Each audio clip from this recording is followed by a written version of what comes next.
The United Kingdom has long been celebrated as a global powerhouse, a land of opportunities, rich history, and cultural influence. From its world-renowned universities to the iconic cityscapes of London, the UK has attracted dreamers, entrepreneurs, and professionals for decades. But in recent years, a troubling trend has emerged. More and more people are choosing to leave the UK. What happened? How did the land of Shakespeare, the Beatles, and world-class universities become a place so many want to leave? Britain completed its withdrawal from the European Union, and it's still struggling with the fallout. Promised economic gains have failed to materialize. Britain has missed out on much of the recovery in global trade since the pandemic, and the loss of EU workers has worsened labor shortages in healthcare, hospitality, and agriculture. Let's first look at London, the center of the United Kingdom and one of the richest cities in the world.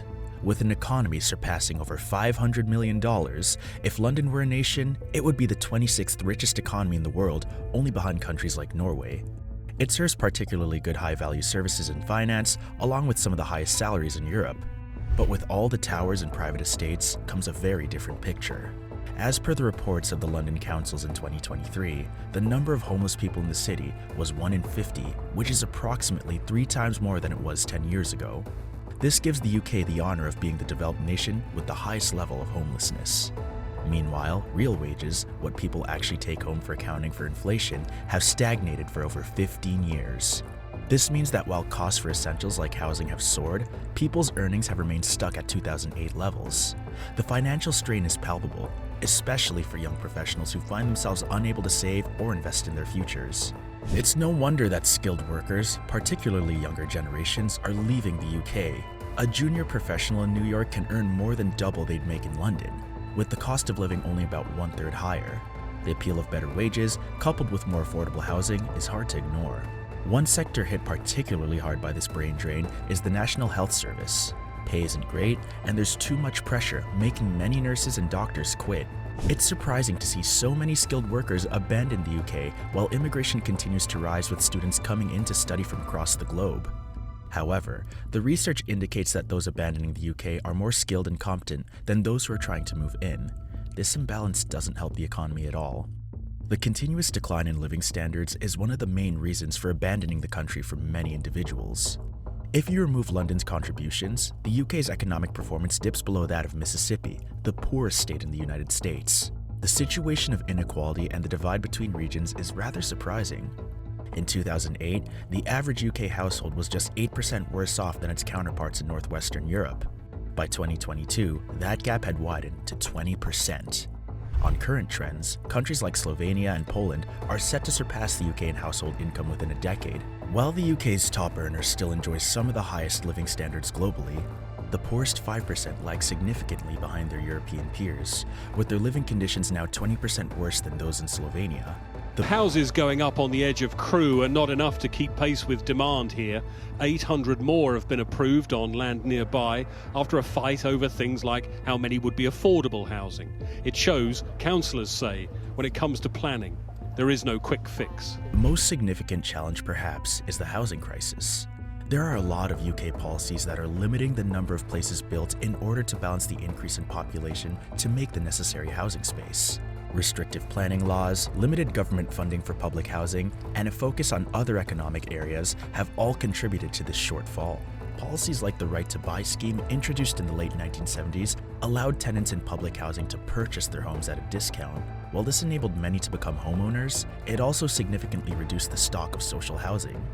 In the past few decades, since homes are not being replaced at the same rate the population grew, the social housing sector in the UK declined by around 25% since the 1970s. The result? Rent increased, overcrowding, and an increase in homelessness never seen before.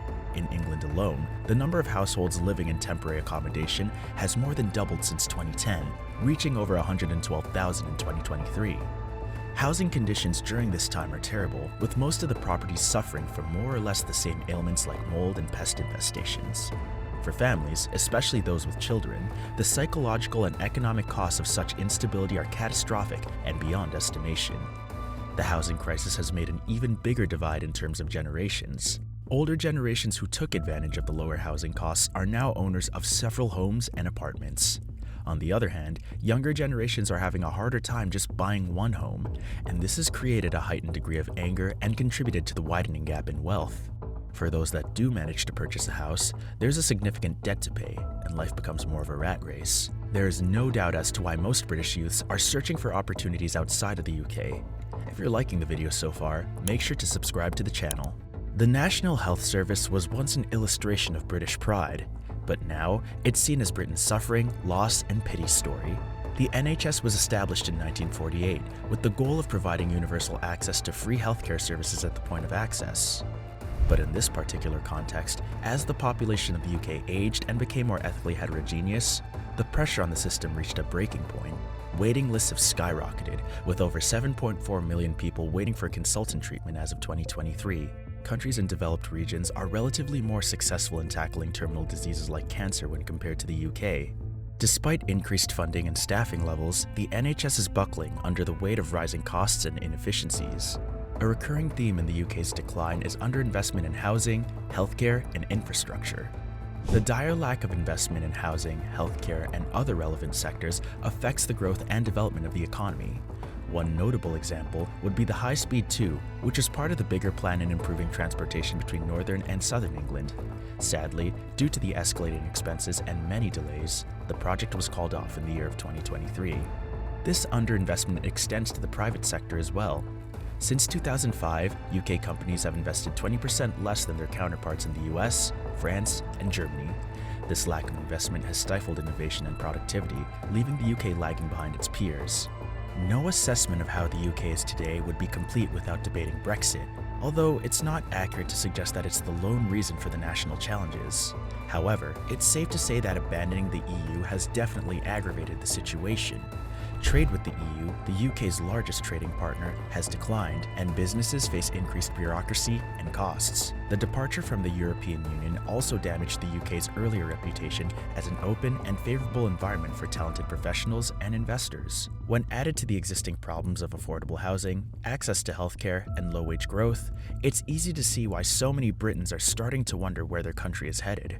For many, the 1990s and the early 2000s were a period of positives for the UK. The economy was growing, the cultural influence of Britpop and Cool Britannia was at its height, and there was a feeling of positivity among the people.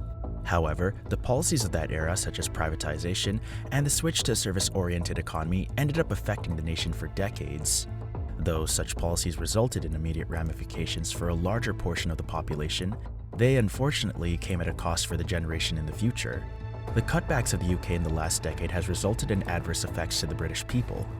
The recovery from these decisions would be long and critical. What do you think about this? Let us know in the comments section below, and make sure to like the video. Thanks for watching.